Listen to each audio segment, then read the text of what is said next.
আজকে 11, 12, 13, 14 তারিখ বাংলাদেশে অনেক বিনিয়োগকারী প্রতিষ্ঠান তারা দেশে অবস্থান করতেছে।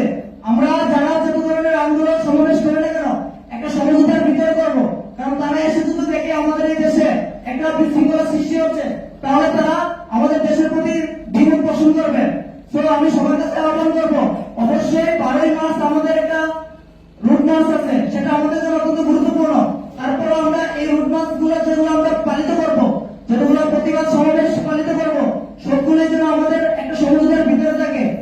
কারণ এই বাংলাদেশে এখন বিনিয়োগকারীদের চলাচলি চলতেছে, বিভিন্ন জায়গায় যাচ্ছে, সিলেট, রংপুর, দিনাজপুর, চট্টগ্রাম, রাজশাহী বিভিন্ন জায়গায় যাচ্ছে, তারা দেখতেছে, ভিজিট করতেছে।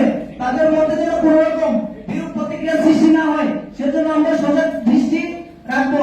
পাশাপাশি আমি একটা কথা বলতে চাই, পরিবারতান্ত্রিক আমার বাবার দেশ, আমার এমুকের দেশ, আমার বাবা এটা করছে সেটা করছে, ওইরকম নেতৃত্ব আমরা আর চাই না। আমরা চাই বাংলাদেশের ছোট ছোট রাজনৈতিক দল, নতুন যে রাজনৈতিক দলগুলোতে আদর্শ মানবিক নেতারা রয়েছে